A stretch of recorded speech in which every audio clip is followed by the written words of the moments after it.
cette problématique des biens communs, je veux dire, pose aussi la relation entre l'homme et la nature. nit dafa fàtte xam naa ñun dañoo fàtte suñu mission ci suuf fii suñu mission ci boppam lañ fàtte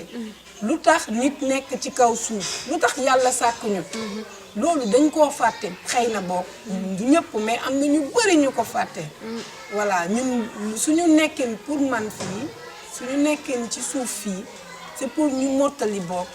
yàlla lim mu defar ñu mottali ko loolu moo tax man de loolu laa xalaat pour man sama nekkin ci suuf pour def lu baax la kese c'est mon choix. Je pense que Dieu nous a donné cette capacité de réfléchir et de réagir par rapport à nos réflexions d'une autre façon, d'une manière plus avancée que les animaux. Et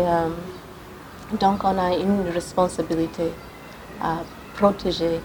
la nature. Mais dafa am benn philosophe bu ñu wax René Descartes boo xam ne 17e siècle français moom moo ñëw indi benn ontologie boo xam dafa séparer nit ak nature bi mais loolu sax dañ ko jiñ mais boo seetloo diine yi sax en réalité ñoo ko jëkk a wax en réalité parce que bu la nee l'homme est créé à l'image de Dieu donc day mel ni l'homme est différent de la nature il ressemble à Dieu et non pas à la nature donc day am des semences de divinité yu nekk ci moom yoo xam ni dafa tax ba moom daanaka yàlla la gën a jege nature bi donc rupture boobu nag dañu dem ba seetlu ne xam ne moo indi tam ni ñuy exploiter nature bi parce que dañu yaakaar ne bokk ci ñun c'est que d'extérieur mën nañu ko exploiter mais dañu fàtte ni mooy suñu habitacle aussi maanaam ci fi lañ dëkk te habitacle bi bu yàqoo dundu dootul mën a nekk. Et quand on regarde la nature, surtout en tant que une personne qui a une base spirituelle, je pense que c'est évident qu'on fait partie de la nature. Mais aujourd'hui, comment l'homme est en train d'avancer, on s'éloigne de plus en plus de la nature. Et le plus qu'on s'éloigne de la nature, le plus qu'on perd cette compréhension on fait partie de la nature. Donc je disais que les biens communs, c'est ce que naturellement, ce que la nature nous a offert et qui est là à notre portée, dans notre contexte de vie. Et que le drame maintenant, à l'image des poissons, les jeunes ils n'ont plus accès à ça. En Jenny, c'est pas pour rien que je porte ça. Où sont les poissons? Et l'histoire des poissons, c'est lié à cette histoire des enfants qui vont dans la mer. Notre relation avec la mer est devenue tragique alors que c'est une relation vitale de respect, d'approche sociologique, d'approche, je veux dire, écologique, et qui nous fait vivre, et qu'on doit faire vivre. Il y a un problème écologique et qu'on doit voir en fait pourquoi en fait il y a plus d'eau, il y a l'électricité, tous ces problèmes-là. En fait, qu'est-ce qu'il y a derrière en fait ce respect de la nature-là? Qu'est-ce qu'on doit mettre dans la rue et ce qu'il faut garder? Où est-ce qu'il faut les déposer? Bon, fii nag malheureusement bu ñu waxee protection de l'environnement dañu yaakaar ni bale mbedd yi ak yooyu quoi dindi saleté yi ak yooyu alors que loolu peut-être mooy li ci gën a néew. En fait défense de l'environnement gën na yaatu loolu dem na ba ci xeex ak yenn sociétés yi nga xam ni par exemple dañuy dem gis benn forêt classée ñu lijjanti ba jot këyit ya daaneel garab ya fa nekk di exploiter marché kii ya fa nekk richesse yi te richesse yooyu sax déjà réew mi ko moom donc bien commun la. Comment on vit dans les boîtes et des cartons empilés comme ça et tu entends tout ce que le voisin dit etc. Tout ça c'est pas bon pour l'être humain, c'est pas un état normal dans lequel on doit vivre. Et toutes ces choses pour moi c'est des manques de droits humains. C'est comment on appelle ça? Un abus. Abus des droits humains. Avoir accès à l'air pur, c'est la même chose. saxal garab di bay di topp di dundal mala nekkuñu fi rek pour lekk mala yi rey xar lekk rey nag yi non suñu dundin quoi loolu yëpp ci la garab yi mala yeeg ñun ñëpp ñoo yem fii ci suuf mais ñun comme dañuy xalaat pour ñun ñoo gën lu bëree bëri mais en fait ñun ak mala yi ñoo yem parce que bakken bi moom moo ñu boole suñu bakken bi bu ñun ñëpp dañuy dem fa mala bi di mujj fa ngay mujj donc nga sàmm mala sàmm sa dëkkuwaay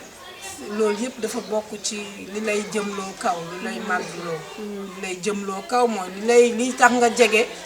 sa borom. Les pélicans qui savent être fidèles à des régions précises et qui reviennent à la saison au même endroit, ils commencent à diminuer. C'est l'espèce qui s'est raréfiée. Mais il était sûr que des gens comme ma mère, mes oncles, que j'ai entendu chanter en faisant l'éloge de la fidélité du pélican, qui est allé jusqu'au bout des océans. Les quelques poissons qu'il a trouvés, les a mis dans sa réserve et revient les donner aux poussins. La fidélité du pélican, la générosité, le développement du pélican par rapport à sa progéniture. Si déjà un oiseau comme celui-là fait ça, que doit faire l'être humain par rapport aux autres, par rapport à sa famille, par rapport à tout ce qui est humain. Si des animaux déjà ont le sens de la famille, le respect de la famille, de la vie, à plus forte raison, nous qui nous disons image de Dieu, devons faire de tout homme une valeur absolue. Bu ñu bëggee planète Terre nekk ci jàmm espèce humaine ak yeneen espèces yi nekk di waaw dundu voilà gis nga changement climatique yi kenn xamul li lu muy nuru ak yooyu loolu yëpp day wane ne li ngay woowee bien commun mooy li ñëpp bokk ñu ngi koy yàq waaw ñenn ñi excès d'industrialisation société de consommation fi amoon ay àll nga def ci ay toolu mbokk transgénique ak xawma ak ñoom seen mais loolu faaw mu am lu mu yàq waaw fi amoon ay yamb ay àll bu amoon yamb nga jël acca dagg garab yi pour rek utum dërëm donc li ñëpp bokk yaa ngi koy yàq forêt classée de Mbao mu ngi fii yaa ngi koy caxat-caxatee nànk-nànk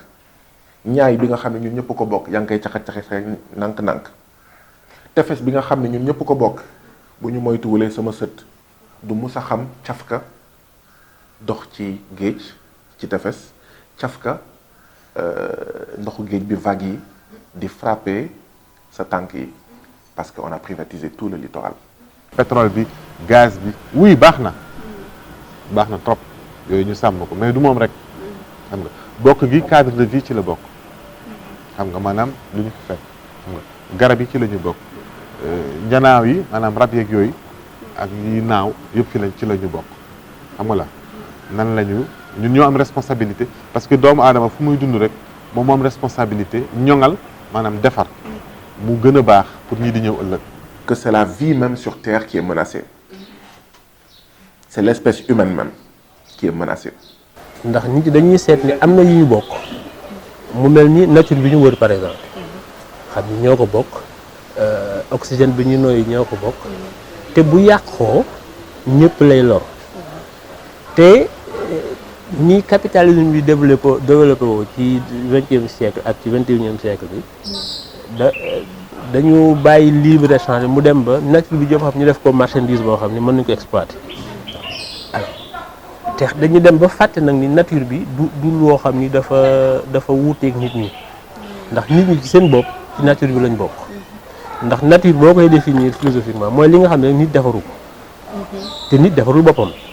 donc dugg na ci biir nature bi. boo demee ci biir nature bi sori yooyu nga xam nit ñee ko defar la nga fa fekk di nga ko sàmm ndax da nga ko fi bàyyi moo ko nit defaru ko xam nga géej gi nit defaru ko dañ ko fi fekk mooy nature ñoo li ñëpp bokk donc fu ñu waxee bokk rek da foog ñu jël ci en compte naka la ñuy sàmmee li nga xam ne dañ fay daje moom ko tey mais ëllëg dañ ko fi bàyyi suñuy doom ñu jox leen ko. donc moo tax doomu aadama warul nekk rek en relation entre moom ak ñeneen ñi niroog moom mais ni mu war a sàmmee moroomam noonu la war a sàmmee animaux yi war na war a sàmmee garab yi gàncax yi fleuve yi ak yooyu yëpp ndax loolu yëpp lan suñu borom bindalaale te préserver ko mooy préserver dundu doomu aadama ci kaw suuf quoi.